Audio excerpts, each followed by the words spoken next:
What's going on, everybody? Today we're starting this video in my 2008 Honda Civic Si. If y'all watched yesterday's video, you already know what I did to the car, what I purchased. Y'all know that I've been working on it. I got my transmission rebuilt, got it fixed, and now I'm in the process of turboing my 2008 Honda Civic Si. So stay tuned for this video. We're gonna get straight into it. I'm gonna show y'all a little bit of what I've been working on, how the car is looking, and what's left, you know, for this thing to be finally up and running. I can't wait. That's gonna be my first boosted car, my first time having my own boosted car. So just, you know, a first time with boost, you know, just in general. So I'm real excited for it. Enough of the yapping. Let's get into today's video.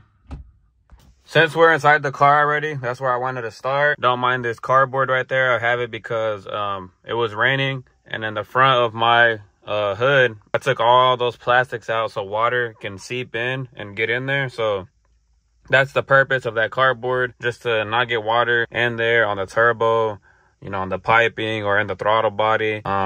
That's the purpose of that. I mean, as y'all can see, little red badge. We got a little double din radio, 6-speed. This car is running on Honda Added Flash Pro. That's how I do all the tuning for the car. So that's what I'm currently on. Who would have known that this thing right here, yes, it does a lot. And when, you know, for tuning purposes and stuff like that. If you're looking for one of these, for all my Honda people, you're going to be looking to pay around $750, $725. So just FYI. And we are gutted. This passenger seat, I'm going to put back in. It's currently inside of my house. I just took it out because I had went to the drag strip.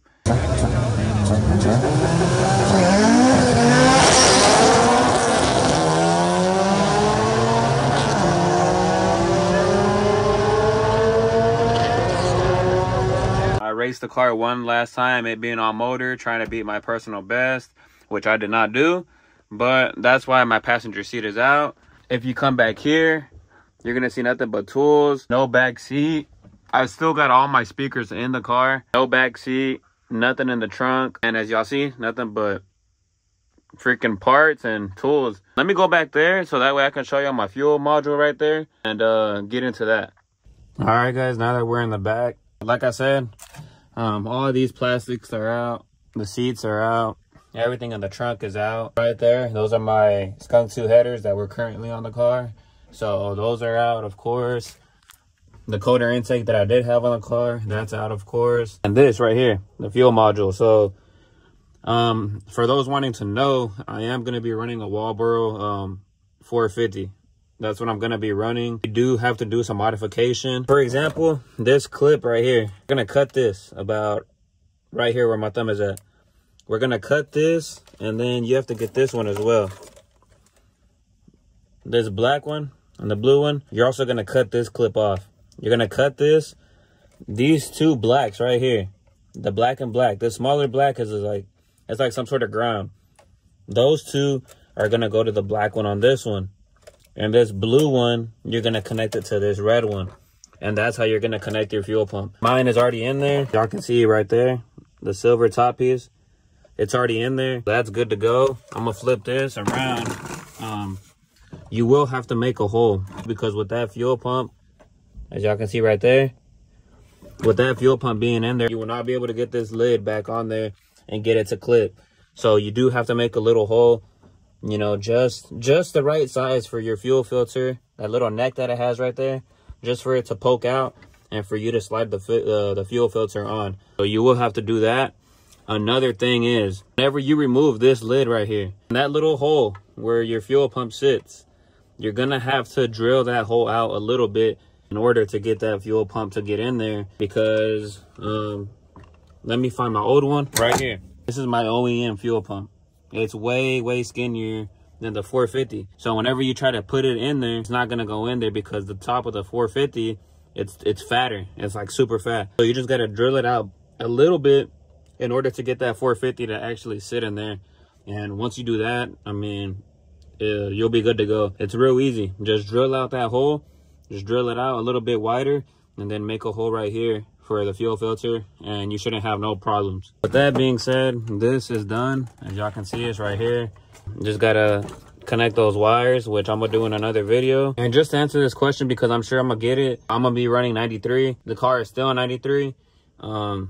I am going to go to E85 later on. Just got to prepare all this a whole lot better because E85 will eat through a lot of these connections, as in these. You want to solder these. If you're going to go E85 right out the gate, you want to solder all this. You want to solder all your connections, you know, whenever you splice these wires, because E85 will eat through them over time, especially if you let your car sit while having E85 in the tank.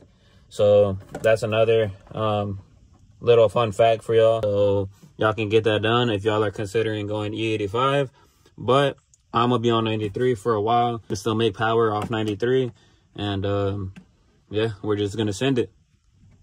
Okay, and this is what the car is looking like right now. This is a Rev 9 intercooler.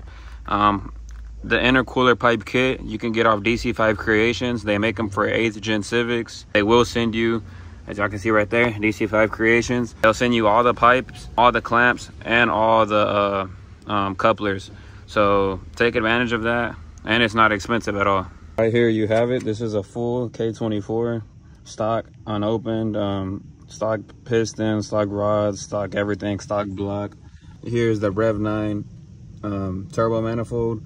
Right there we have Summit Racing wastegate, so straight from Summit. It's the brand that they make. Max Speeding Rods Turbo. I'm pretty sure this is a 63 millimeter VS Racing blow-off valve. This, the wastegate, and the fuel pump I all picked up at Summit Racing, so y'all can get that there as well. This is how she sits. Not too much left, just running lines and rerouting some of these lines that run to the back, you know, heater core lines, coolant neck housing that sits right here. I mean, I am getting an aftermarket one that's gonna sit running straight forward. As y'all can see, the turbo is real close. So the factory one would not work. You're gonna have to get an aftermarket one that's a little bit skinnier and runs straight forward. That way you won't have those issues. And then also to clear the wastegate, as y'all can see, that's real close. So you're gonna want to go aftermarket because that's gonna hit. But this is how she sits right here.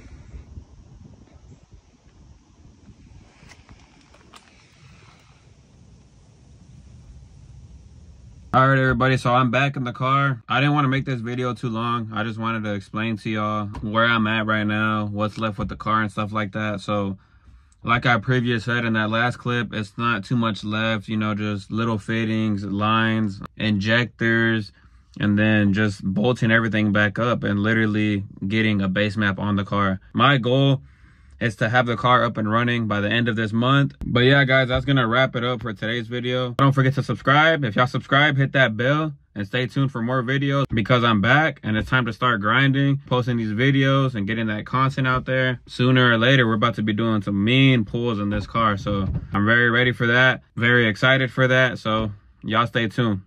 Peace.